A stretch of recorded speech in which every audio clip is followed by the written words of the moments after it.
Good morning and welcome to the November JSE webinar.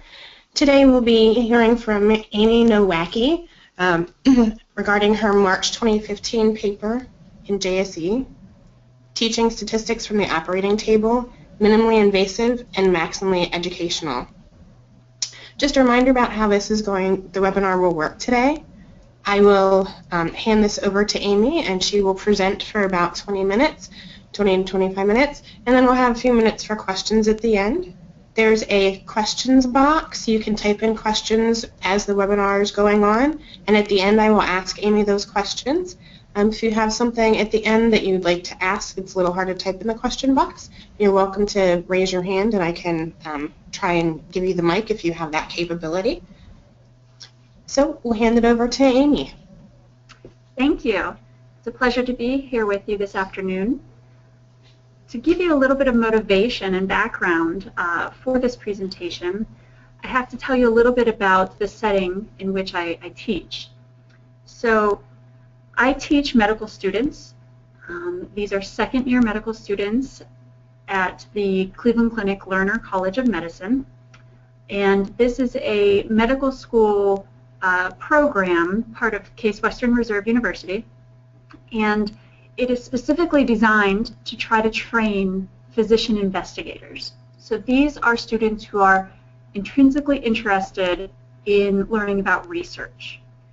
They have 5 years in this program, one more than the traditional medical school, because these students will take 1 year set aside and do nothing but research during that time. My role here at the clinic is that I serve as kind of a statistics resource for those students.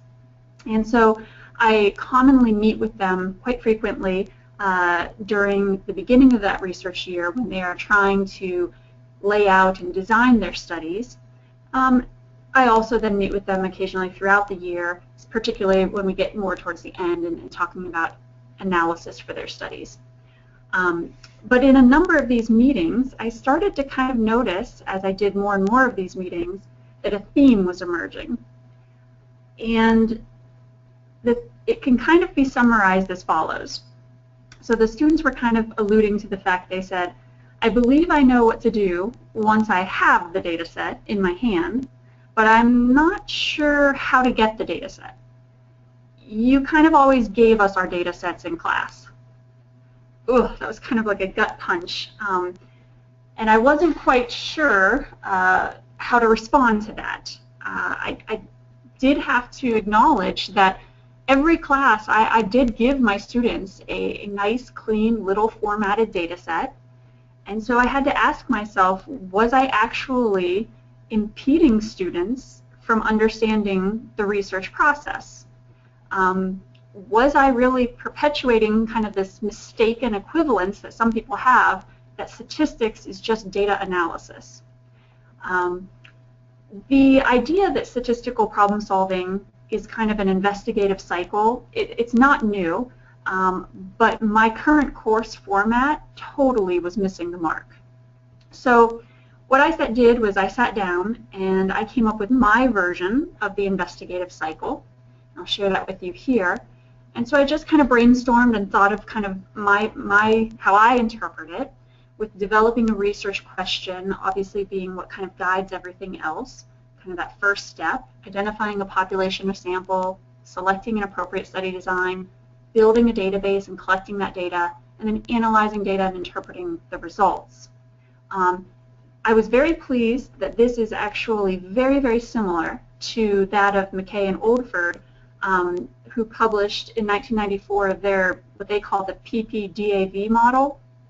PPDAV is just an acronym that stands for Problem, Plan, Data, Analysis, and Conclusions. So mine pretty much aligned nicely with their thoughts. I have the problem part. I break out what they call plan into kind of identify the population sample and select the study design. Data, I take it a little bit further in terms of building the database and collecting it. And then what I put together is analyze data and interpret results. They separate out as analysis and conclusions. So I was pretty happy that I was at least thinking along the lines of some other, really intelligent and well-established individuals who thought about this as well. But what I wasn't so happy about was that currently my class was living right here in the analyze data and interpret results.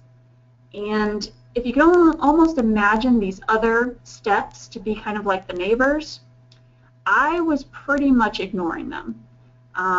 Not intentionally. I think it was more just kind of a time issue and just the materials that I had currently available to me.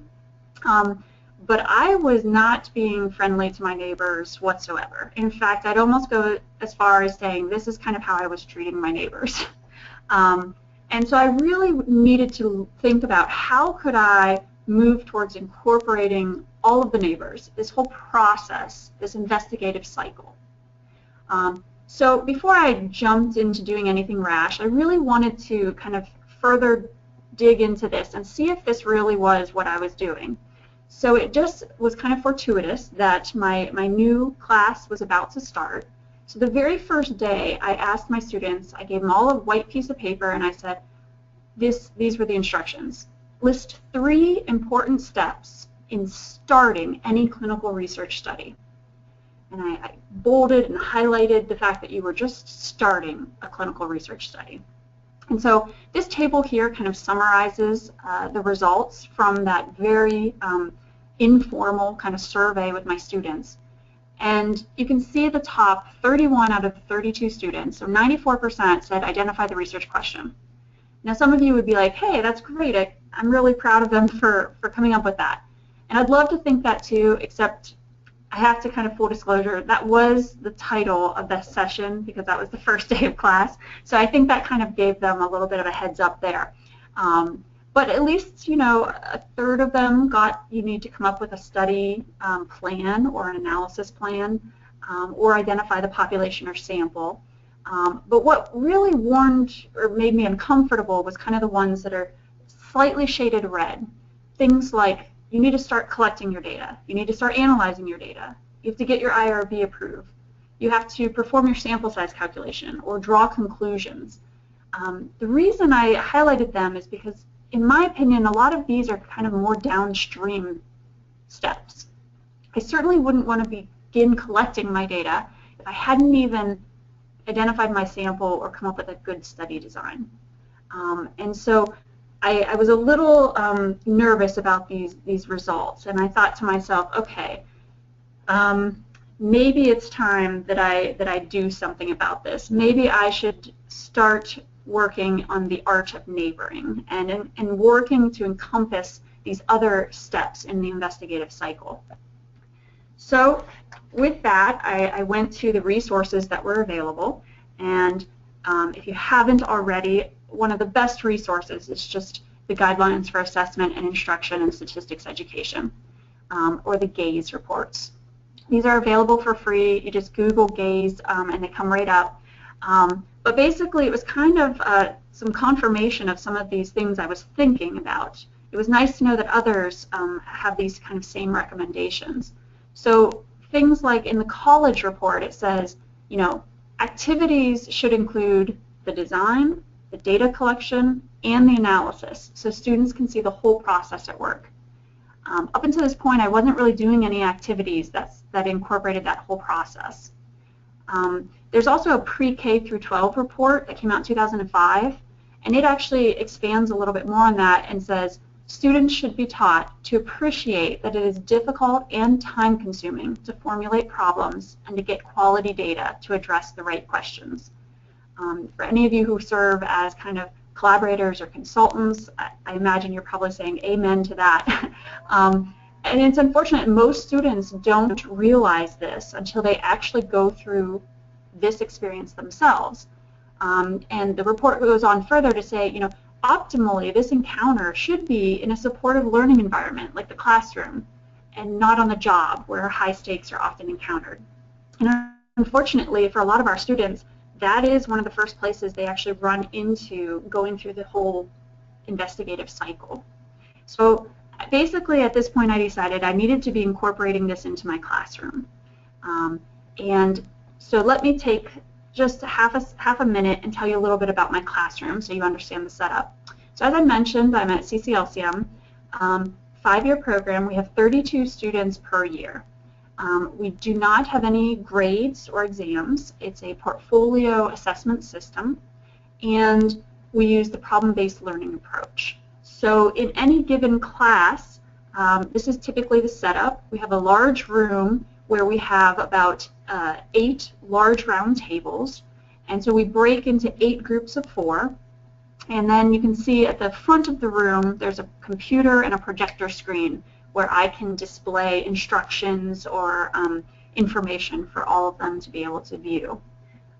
So it's the way our course is set up is it's already kind of ripe for kind of small group activities. I just needed to then develop an appropriate one that got at this investigative cycle. So I said, okay, I wanted to develop a new activity for the very first session of an Intro to Biostats class. My objectives that I set up for this was I wanted, at the end of this session, I wanted the students to go through the experience of preparing for a study startup. So more specifically, I wanted them to be able to identify components of a clearly defined research question. I wanted them to kind of compare and contrast different types of studies. This could be at the very general level of experimental versus observational, or depending on your program, you might delve a little bit deeper into things like clinical trial, case control, cohort, cross-sectional, etc. I wanted them to define independent and dependent variables. I wanted them to classify those types of variables, and then also begin to build a database. And ideally, it would be great if we could also collect data to populate that database. But these are all kind of the things that these students were expected to kind of do during that long research year that we hadn't really been covering at all in the class. We had kind of almost assumed that they were already all done.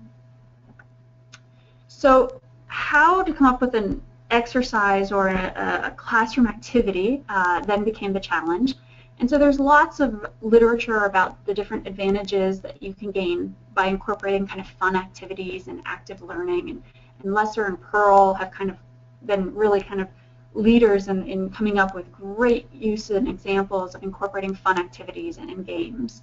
And so I was very kind of drawn to that approach, but I wanted to do it in a rigorous manner. So I wanted to be in line with ASA's kind of guidelines. Specifically, in the guidelines, they talk about characteristics of classroom activities that are desirable. So here are just a few that I kind of highlighted. They mentioned that the activity should mimic a real-world situation. So I wanted to try to make it as realistic as possible. They also state that the activity should involve the class in some of the decisions about how to conduct the activity. Of course, that would make any of us a little bit nervous, but I can see the value in it. The activity should include design, data collection, and analysis, so students can see the whole process at work. There it is again, that incorporating the cycle. And the activity should be fun. So I thought these were, some great guidelines. So my goal then became to develop a classroom activity in adherence with those guidelines, which utilizes the popular Hasbro board game of Operation. So to tell you a little bit about how this activity works, you can read all the full details in the paper in JSE, but here I'll summarize that. This is the very first day of class, so the students always know that they're going to have a small assignment to prepare for class. What I give them is I tell them to read 3 brief articles. And when I say brief, they truly are. I think one of them is only 2 pages long, the other one is 3 pages long. And the third one I think is maybe 4 pages long. So they're very, and it has lots of pictures in it, so it's really not a huge reading assignment, which they often appreciate. These 3 reading assignments, there's lots of flexibility in what you might choose to use, particularly in the first one. I'll give great examples of what I used for the other 2. But the first one is focusing on the statistical topics. This is really just an introduction to some of the common topics that you would see basically in almost any kind of section 1.1 of any statistics book. It's covering topics like the flow of research. What is a population versus a sample? What is an observation versus an experimental study design? What is randomization? What are independent and dependent variables or covariates? And then also types of variables. What is qualitative versus quantitative variables? So these are, you have great flexibility in where you want to pull this reading from. But and if you ever needed, I could always let you know, recommendations. I didn't want to support any one particular text, but if you ever wanted to email me, I'd be happy to share with you what I use specifically. But really, you just need to hit on kind of these general topics so that they can then feel comfortable talking about some of these concepts and applying it to the activity. So there's a lot of flexibility in that one. The other two readings are two journal articles that that you would want to use. They are addressing a controversial topic, which is what are characteristics that make for a successful surgeon. Now remember, I teach medical students, so for them they're very interested in, some of them really want to be surgeons, some of them aren't sure, but anytime you think about the success of a surgeon, it's competitive nature and the students are quite drawn to that. Even when this has been piloted in non-medical students, even if this is just an undergraduate class, we have found that actually, because the readings are short and it's kind of interesting, that they have found it to be quite fun and have gotten a lot out of this exercise as well. Here is specifically the citation for one of the articles. It's called Left-Handedness, a Handicap for Training in Surgery. And so this is really looking at the impact of being left versus right-handed. The other article is called Impact of Hand Dominance, Gender, and Experience with Computer Games on Performance in Virtual Reality Laparoscopy. So again, it's getting at these ideas of, are there certain characteristics that kind of set you up to have a better chance of being successful as a surgeon? These are very brief articles, and so this kind of sets the stage for them coming into the first class.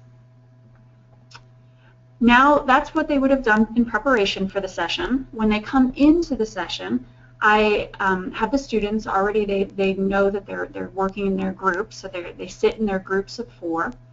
And I ask each group to discuss the assigned readings regarding what characteristics make a successful surgeon. And I have each of those groups generate or write down a hypothesis that they would like to test that is motivated by these articles. And so I give them about 5 minutes as they sit and they each write down a question. And then I randomly select a group or 2 or 3 to actually tell me what their questions were that they came up with. This gives us an opportunity to kind of go through what are kind of the good features of a testable research hypothesis. So we talk about the PICO method, PICO just being short for population, intervention, comparison, and outcome. And so we talk a little bit about those features. And basically, I'm hoping, that the students will refer to the actual articles, and because the articles focused on gender, handedness, and I kind of am banking that at least one of the groups will choose that to be what they investigate. And then I will continue to ask groups until I at least hear one of those mentioned. And that way the students feel like they came up with it, although you're kind of very gently pushing them, forcing them in that direction. But you say, okay, great, we're going to go with this group, and we are going to do a study where our primary aim is to investigate whether handedness or gender is associated with being a successful surgeon. And so it's kind of fun because the students feel that they came up with this, they take ownership of it. I tell them that every good study has a nice acronym, and so we have to come up with you can either have the students come up with an acronym or you can provide them. This is the one that we came up with in our last offering of this class. We called it the chaos study. It truly was. Characteristics of a successful surgeon. And I tell the students that if they participate, of course, I'm just joking, but I also tell them we need to, every good study has a logo, so here's our little logo where we're investigating the role of gender and handedness in being a successful surgeon. And so you might be kind of thinking, wow, this is a little bit of a gamble because you're hoping that one of the groups will come up with the idea of looking at handedness or gender. And that is true. It is a bit of a gamble. I've run this now 5 times, and I'm 5 for 5, but I probably might have just jinxed myself a little there. But really, it's not that much of a gamble because you're already priming them to ask these questions based on the 2 short readings. So it really seems like it's going to be successful in that regard. After we've come up with our primary question, then we start talking about kind of the design of the study. So together as a class, large group, we decide to design the study, defining terms like who's going to be our population. And so we talk about what the definition of that is and who it would be for our study. It would be surgeons in general here. We talk about what is a sample, who's the sample going to be for our study, and I kind of give them, it's going to be the surgeons in training who are in this class on this date. And then they start, to think, oh, I wonder if we're actually doing this or not. But they don't know for sure at that point. We talk about study designs and their features. And if you want to keep it general, you can talk about just experimental versus observational, and you can, talk a little bit about, if we tried to do this in experimental, would it be ethical to randomize a surgeon to use their right or their left hand? And so you can talk about some of those issues and a little bit about what is randomization, what does it bring to the table that observational studies don't have.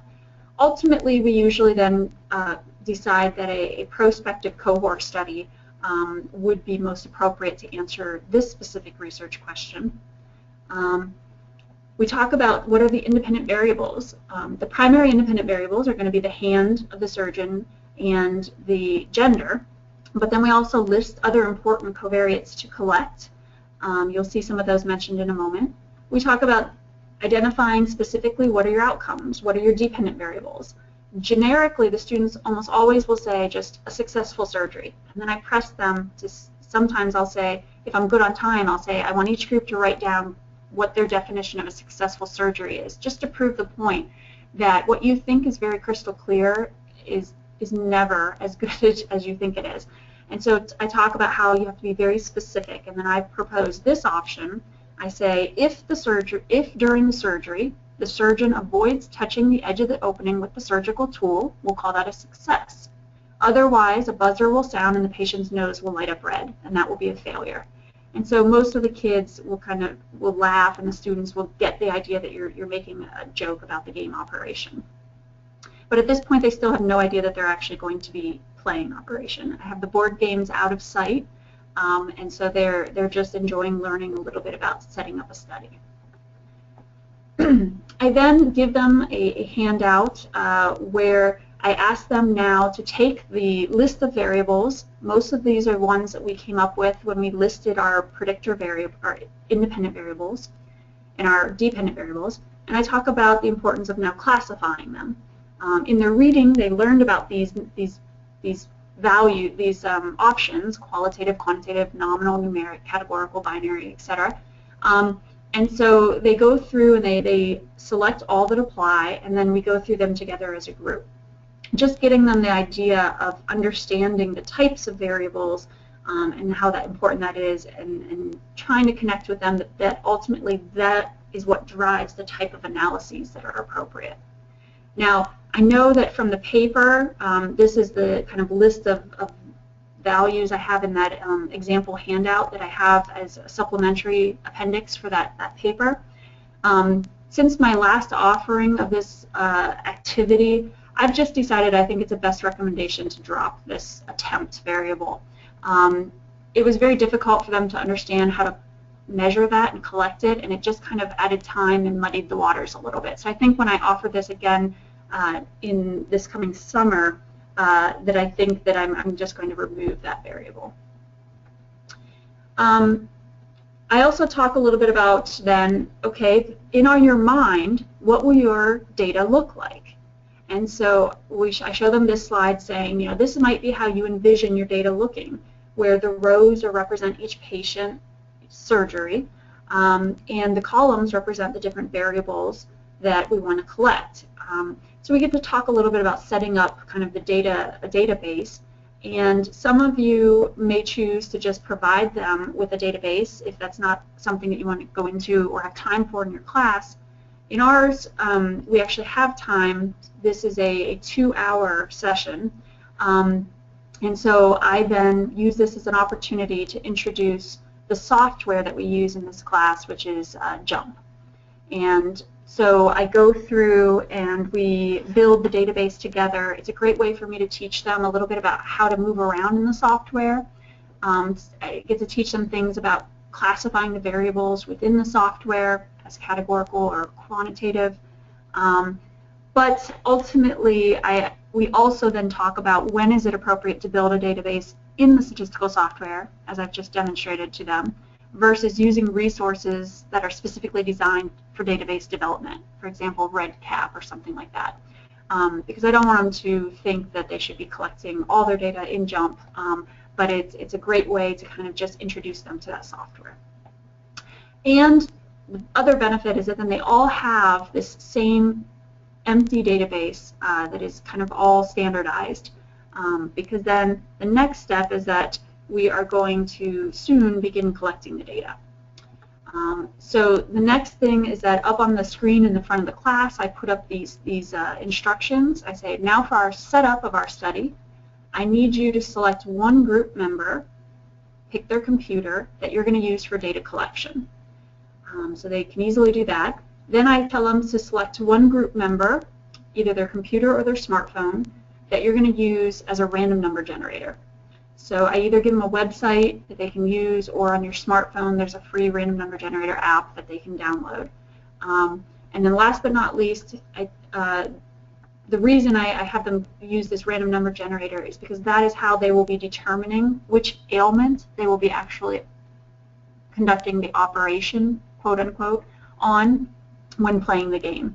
So you can see that, and again, I have this image right here in the appendix of the paper if you needed to photocopy and use, but you can see that I have a random number from 1 to 13 that'll align with one of the parts in the game of operation. And then last but not least, they need to select one group member's either computer or smartphone to use as a timer. So they can either use the stopwatch, here's a website that they can use, or they can just use the stopwatch on their iPhone or their smartphone. And so basically, once they have those three kind of roles or items identified, then I say, all right, now let's collect some data. And this is where it starts to get fun. I have them pull back the little sheet, and what I mean by that is in the middle of their big, large, round table is where I had under just a sheet, I had the operation game. And so they pull that back and they see, oh, we're actually going to be doing this. They get excited. These are the instructions for the study protocol that I used to show on the large screen. I also had a copy of this inside each of the game boxes for the groups. And this is what was presented in the paper. However, after my last offering of this class, I have actually simplified this. And so what you see probably in your slides is not this version with 10 steps, which is very detailed and very nice, but very difficult for them to kind of keep that much structure. I've since simplified things, and this is my alternative version, which is giving them a little more flexibility and just allowing them to be able to do this a little bit faster. So now I just say select the operating surgeon, record the baseline data, identify the ailment, time the surgery, identify the outcome, record those data, and then repeat. And I tell them to do as many surgeries as time allows. And so this is, I think, streamlines things. It gives them a little more freedom to kind of do it how they want to do it, and they seem to be able to conduct a lot more operations in that shortened amount of time. And then at the end, most important, they save that JUMP file and then they email it to the instructor. So what do I do then with this data? Well, we then want to incorporate it into the classroom. I use it then throughout the rest of the semester. So I use it the very next session where we explore descriptive statistics. I have them kind of build a table, typical table 1, which is what they see in the medical literature all the time, or in almost any journal article. And so here's an example where I say, let's compare males versus females with respect to all these other characteristics. And so it gives them a lot of practice identifying what are the appropriate descriptive statistics and reporting things like mean and standard deviation, median, interquartile range, counts, and percents. You can use it for the estimation of a single mean or proportion. Here's an example. I won't dwell too much on this because you have this in your slides, but here's an example where I tell them to do basically a one sample test of a proportion. Test our success rate against a published outside value of 60%. And then this is just showing you one example where we worked through that. Now obviously you're not doing this the first day of class, but this is then later in the class when you get to this topic and you return to that data set. You can use it for confidence intervals. I also use it for Wilcoxon rank sum test because here's an example. You can see that the length of the surgeries often very skewed to the right, and sometimes you don't have large sample sizes, and so this might be very appropriate for a Wilcoxon rank sum test. And here you can see that that's what we did in this offering of the class. You can use it for chi-square tests, Fisher's exact tests. The list goes on and on, but minimally you want to be sure to at least return to it to answer your main question, which is to do a chi-square test to compare the success rates among the men and the women and the right and left-handed surgeries, as well as to compare those length of surgeries among the genders. Now there are some additional issues which the article I won't go too much into because you can reference the article if you want to talk about them. I'd be happy if there are questions specifically about these to talk more about them at the end of this. But there are some additional issues that you can address, things like rare exposures. We know that only 10% of the population is left-handed. So if I only have 32 students, that means I usually have 1, 2, maybe 3 left-handers. So we end up having very little data to make any sort of inferential, intelligent, decisions about. And so what do you do in that situation? Confounding, that's another one that I go into great detail in the paper. That one, because of my small sample size, I haven't really been using as much, but I can see in larger groups that might be a possibility. Data management I do use because I never give the students instructions on how to record the data inside that database. So I will always get things like people will write, one of the ailments is dog tired. Some of them will give us lowercase d, some will give a capital D, some will just put DT, some will put the actual randomization coding, 13 for it. And then when they try to do the analyses, they then run into and very quickly learn to appreciate the dangers of text boxes and just the issue of data cleaning. And in my last just couple of minutes, I just wanted to give you some implementation issues. So the very first year I ran this, I had only one board game because I was truly just piloting it. I have 32 students, and I gave them 50 minutes to collect the data. We were able to do 64 surgeries, but that was, I think, very ambitious because I recorded the data myself, so it streamlined things immensely. That was not ideal. So the second year I did this, I had 4 board games, still 32 students. I only then had 30 minutes to collect the data, and we only got 36 surgeries, which was actually opposite of what I expected. With more board games, I thought we would get more. But I think the reason is because I had the students actually record the data, and that slowed things down immensely. Now I have, for 8 groups, I have 8 board games, so each group has their own. I give them 30 minutes, and this year, the most recent offering, I was able to get 147 surgeries during those 30 minutes, and the students were recording their data. So what my recommendation is you can roughly estimate about 2 minutes per surgery. And so if you take that idea and multiply it by how many groups you would want to put them into, you can get a rough idea of how many board games you might need or how many groups. Minimally, I would suggest allowing enough time for each student to perform surgery at least once. That way you can maintain their engagement. And then if possible, for the class as a whole to perform at least 100 surgeries. So it's hard when you have less than 100 surgeries to then analyze the data, but it's not impossible. The cost, the game of operation, it ranges anywhere from about $5 to $20, depending on the version of the game that you get. I use in my game this Silly Skills operation version, but they have everything. I mean, you can do it on Homer Simpson, you can have operation on The Abominable Snowman, Star Wars is hot now. I mean, there's everything you can imagine out there. I recommend slowly building your inventory and then also utilize eBay and Christmas sales. I think probably this one eBay user thinks I'm crazy because I have been ordering these games from him every year, and so he probably thinks, wow, this person really likes the game operation. But also don't forget batteries. So those all are considerations that go into play. The students have responded very positively to this. Some of their comments, they'll say things like, a fun and interesting approach to having us learn the foundational steps of beginning a research study. I was so focused on the problem-solving aspect that I did not even realize I was learning. Very tricky. So I liked that comment. They said it was a very creative way to help us experience the application of mundane study design definitions. I guess they're being honest. And the last one, very helpful in thinking about future projects and how to design or start a study. It may be useful during my research year. I like that they didn't want to commit fully and acknowledge it will be useful, but they thought it might be useful. So I then, in closing, I wanted to ask myself, did I achieve my goal? Did I meet those SAS guidelines? The activity should mimic a real-world situation. I don't want anyone to think that I believe that playing the game operation is in any ways mimicking an actual operation. That's not the point. But what does mimic real world is the process. Reading the literature to come up with a good next research question. Designing a study to answer that question.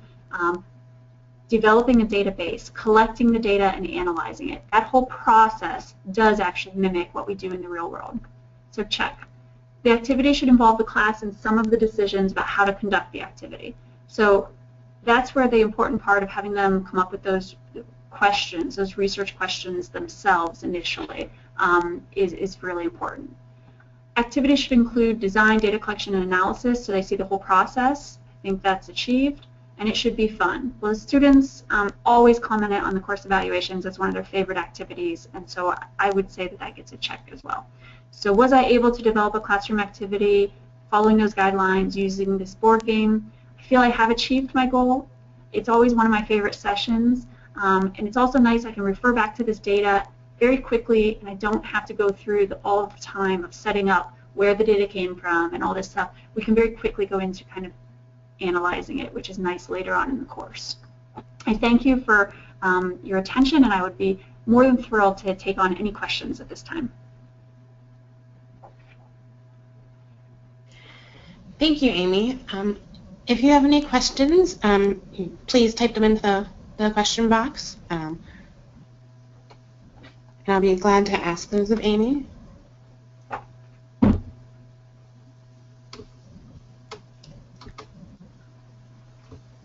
We did have one question earlier about getting a copy of the presentation, so anyone who didn't receive an email yesterday with the slides will be posted onto the JSE website, on the larger cause website, the JSE webinar page, and so the slides and a recorded version of this webinar will appear there.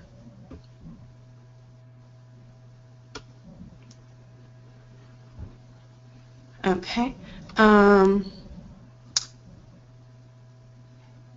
So we have a couple of just thank yous for thinking about best practices at work for all levels and real-world outcomes. So not so many questions, but just lots of thank yous for a great presentation. Sure. I mean, my hope is just to share some different unique ideas and encourage everybody to just get creative with what you do in the classroom. As much as possible, try to involve the students in that data collection process, because then the analysis means a lot more to them. They're invested, and I've really seen a very, very large difference in my students when we do activities like this. Thank you. I actually do have one quick question for you. When you were talking about you have them create the tables and jump, and you talk about what table 1 would look like, do you also talk about sort of formatting, and not necessarily that you know, picking one style over the other, but the appropriateness of not just copying things from software? Or do you spend much time on that? Well, and how do you get that across to them? Right. No, it's a good question. So JUMP has some abilities to sort of build table 1s, but it's not kind of perfect, and it's not usually of a quality of what you'd want kind of for a publication. And so a lot of times at this level, I just tell them to kind of create these tables kind of in Excel, because then they can kind of customize it a lot more and make it look a lot more like what you would see in the medical literature. In the session, I show them a handful of examples to kind of compare and contrast some options of formats, and so we have an opportunity to kind of explore and see some different options in that regard. Great, thank you. And then later throughout the course, we have more opportunities for them to build table ones, so to speak, a number of times, so they get to kind of play around with different formats and see that concept again.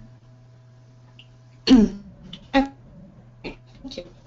Well, we are a little over time, so I'd like to thank everyone. I'd like to thank Amy again for presenting, and I'd like to thank everyone for attending. And if you do have any questions, again, those slides will appear, and they have Amy's email address on them, so you're welcome to contact our presenter. Thank you all, and I hope you all have a good rest of the semester and a nice Thanksgiving holiday.